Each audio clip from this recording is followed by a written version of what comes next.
A big thanks to the Great Courses Plus for making this exploration possible. Visit thegreatcoursesplus.com/exploration for a free trial of over 10,000 top-notch video courses. Often there simply wasn't enough time to get to the shelters, and when there wasn't, Erika clung to her teddy even tighter. The constant rumbling in the night comprised some of her earliest memories. Pressed together, her mother's sweet scent soon associated with the trauma. A hug in the daytime could conjure images of the bunker, a corruption of motherly love. And so the teddy became a talisman of survival. Emerging from one of Berlin's U-Bahns or her basement in the morning was further proof the teddy saved her life. The radio declared that Allied forces were trying to destroy her spirit. If the city fell, everything would be destroyed, but total resistance would pull them through. The people and leadership were determined to take the most radical measures for the survival of the Reich. But Erika's nights underground remained. The radio voices became more hysteric, and eventually silent. And that's when the smells arrived. The stench of Berlin's buildings, its streets, the foreign men, filth, and vodka. Frau, come, they would yell at any girl or woman they found. Erika remembered when they snarled it at her own mother. She held her teddy extra tight. Sometime later, as Erika looked over the city from a rooftop, her heart sank. A single aircraft approached, flying low, coming towards her building as had so many others. This time, separated from her mom and her teddy, she looked directly at that which gave her fear. As the plane passed, it dropped its load, attached to a parachute. Had they always drifted so calmly? Let's go up to my apartment. It's only a few ruins away from here. No, I'd rather not. This is a beastly thing to do, but you must understand what happened to us here. We all become animals with exactly one instinct left: self-preservation. The first way the Allies tried to topple Berlin was destruction by air. After a couple scattered attempts by the Royal Air Force in 1940 and 1941, a deliberate strategy to knock out Germany's industrial center was waged by the US Air Force and RAF between 1943 and 1944. More than 33,000 tons were dropped on the heart of the regime, and 70% of the city's center was decimated. Part of the British and American motivation was retribution for the terror of the London Blitz. Another, the belief that continued pressure from the air would actually force German capitulation. It didn't. Instead, while fighting men were absent and a majority of party members escaped to the country, some of the most vulnerable were left to absorb the air raids. Of the roughly 2.5 million people remaining after the fall of Berlin, a good number of them were children, and at least 800,000 were non-Germans. Forced laborers marched in from the Eastern Front. Ultimately, it wasn't American or British soldiers who conquered Berlin. Rather, it was the third of the big three allies, the Soviets. When the Germans invaded the Soviet Union in June of 1941, they caused massive suffering as they made their way towards Moscow and Stalingrad. Now, repelling Germans behind their own border in 1945, the Soviets saw their chance for revenge. Inside what their leadership told them was the lair of the fascist beast, they set about inflicting violence on the civilian population, the same as Germany had to theirs. For Berlin's women, this meant hearing the dreaded words, Frau komm, woman come, for months on end. There was no love lost between the Germans and their occupiers in any of the 4 occupation zones, Soviet, American, British, or French, each of whom snatched material and academics for their own interests. But Berliners in particular developed strong animosity against the Soviets, who beyond sexual violence emptied museums and libraries, kidnapped scientists, left dead unburied, and reopened concentration camps to imprison tens of thousands. German public opinion didn't matter. Soviets expected the Americans would abandon Germany and leave it in the Soviet sphere of influence within months. Though Berlin lay deep inside the Soviet zone, it was divided into 4 occupation sections, just like the rest of Germany. But 2 full months would pass after the war before the US, UK, and France would be allowed to enter the occupied city, and only then through a single road and railway. When they finally did, they found what American General Clay called a city of the dead. Half of all buildings uninhabitable, most coal extracted to the Soviet Union, and hungry women clearing rubble. A story circulated of a man with a white cane who lured Berlin's children to a basement, then butchered them for meat on the black market. And Berliners had no reason to love Americans and Brits. They had, after all, contributed to the situation by dropping tons of explosives on the city. In this case, the only advantage the Americans had was that they simply weren't the Soviets. The suspicion was mutual. Many incoming soldiers had lost friends in Germany just months prior, and American military brass had trouble distinguishing German political leaders left of center, even pro-democracy ones, from members of the Communist Party. The 4-power division made post-war Berlin an anomaly, a place where you could go from Soviet to American influence by simply walking across the street. But change was on the way. Berliners held their first citywide elections after the end of the war in October of 1946. Realizing they would lose a fair election fight, the Soviets forced the consolidation of the Social Democrats and the Communists in their sector, creating the Socialist Unity Party, or SED. This was quickly followed by a charm offensive. As Anne and John Tussa wrote in their book on the Berlin Airlift, the Soviet authorities announced that at the request of the SED they would issue fruit and vegetables throughout the city. This sudden shower of green grocery came in addition to the drink available to all and sundry in SED offices, the notebooks distributed to school children, and the coal briquette stamped SED, which passers-by received with more enthusiasm than traditional party pamphlets. But charm also came with intimidation.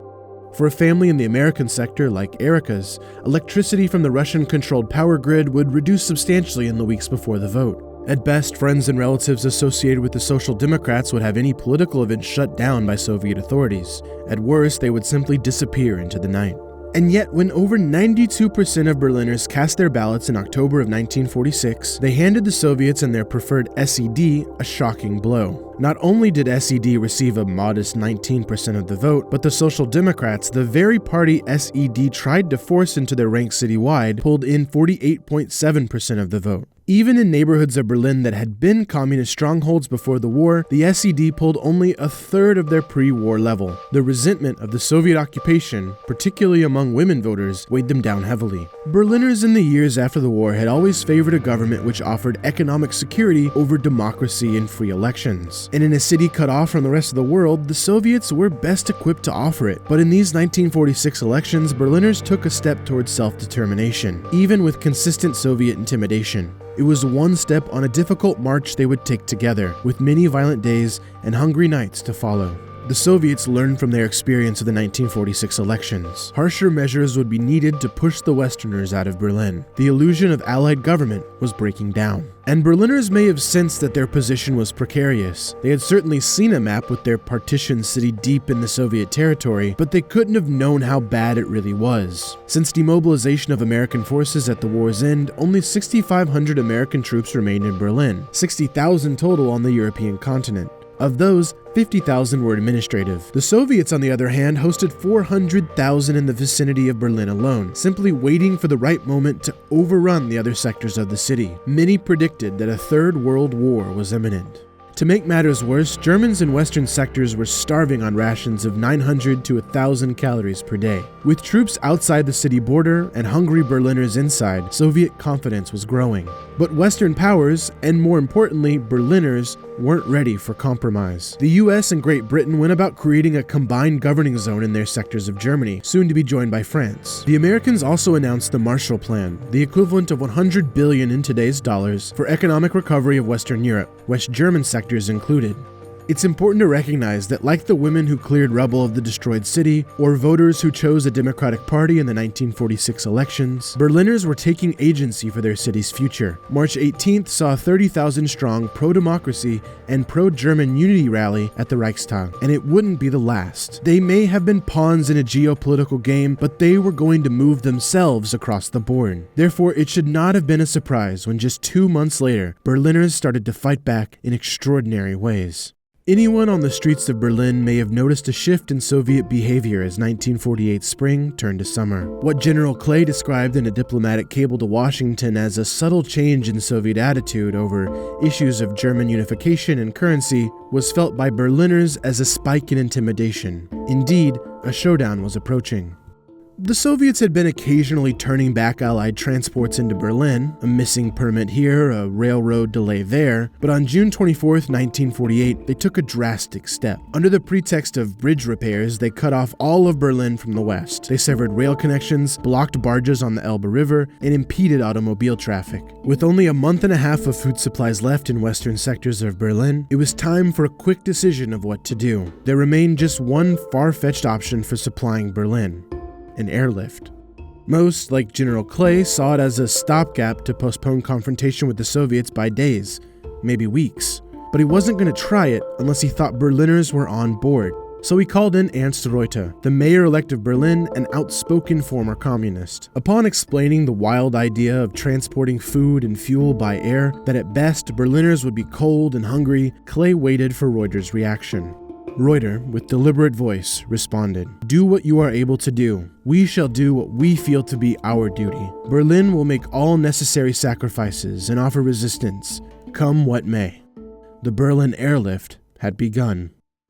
As predicted, the effort to supply Berlin by air was met with immediate problems. Problem 1. Planes and politics. For the initial days of the lift starting in June, 96 American C-47s were available. C-47s were reliable planes, but most were old. Some still bore the markings they acquired for the D-Day invasion in 1944. Berlin's basic food and fuel minimum was 4,500 tons per day, but the totals for late June fell far below that. Each day, roughly 500 tons were brought in by the Air Force and RAF. The C-47s, with their limited capacity of 3.5 tons, would simply never be enough to supply the city, and so an immediate order was sent out for all available C-54s and their crews to make the journey from around the world to bases in West Germany. The C-54s could carry 10 tons, more than double the capacity of the C-47s, and could be unloaded in a similar time frame. 52 of the so-called Sky Masters were transferred in from as far away as Alaska and Hawaii to meet the needs of Berlin. The 80 tons carried in by C-47s on day 1 of the lift was surpassed with the help of C-54s to 1,500 tons per day 3 weeks later. But 1,500 was still far below the minimum tonnage for survival, and with ever-varying demands from milk to X-ray film, feminine hygiene products, even paper for printing presses, leadership soon realized that more C-54s would be needed, which leads us to the politics half of the planes and politics problem. In an election year, the American public was mixed on the merits of the airlift. The military and political class were as well. The National Security Council assessed in July that continuing the airlift after October would be a waste, and so they denied General Clay's request for 75 additional C-54s. In fact, they began to plan how they might concede to the Soviets after evacuating personnel and family from the besieged city. To the surprise of all, they were overruled by the president himself, who seemed to recognize the significance of the airlift for avoiding all-out war in Europe. Truman realized that the Berlin crisis was a political war, not a physical military war, Clay said in an interview years later. Berliners recognized the moment too, which is how they helped to solve problem number 2, logistics of a cowboy operation.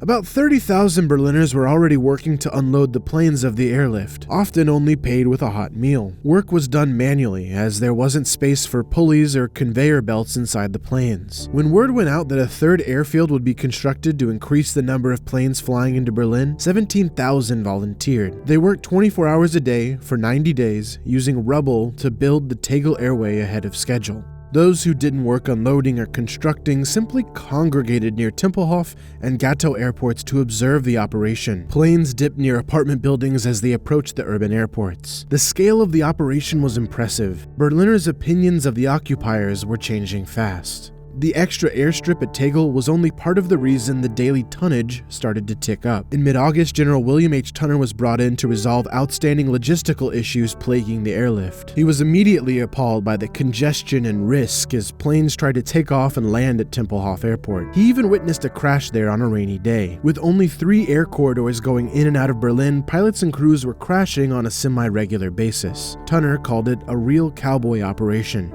His changes were meticulous and immediate. Planes had a single attempt to land. If they failed, they left Berlin and went straight back to base in West Germany. This created a conveyor belt effect, with planes landing like clockwork every 3 minutes. Planes flew to Berlin along 2 corridors at assigned altitudes and all departed through a third. Crews were to stay in their aircraft after landing, guided by a jeep to the area where the locals unloaded supply, while attractive Berlin Frauleins offered snacks and drink. With the new system, plane time on the ground reduced by 2/3, and the real number of planes landing and leaving Berlin went from 69,000 in July to 139,000 in September. While tonnages actually began to reflect the needs of the city under the leadership of Tunner, another problem 3, reared its head. Winter was coming. Even with Tunner's new logistics seeing success in August and September, Berlin's approaching winter would present notoriously harsh weather conditions. Visibility was likely to be low, while the chance of ice forming on plane engines quite high. Further, the city would desperately need coal to keep transportation running and houses warm. Soviet authorities expected winter to break the population. In October, it was announced that there would be a 90% drop in the coal allotment for the winter, a measly 22.7 kilos, roughly 50 pounds. Fog rolled in around November 1st, forcing 5,000 fewer landings in Berlin that month. By December, Berliners were freezing in their homes, and the airlift was on the cliff edge of failure.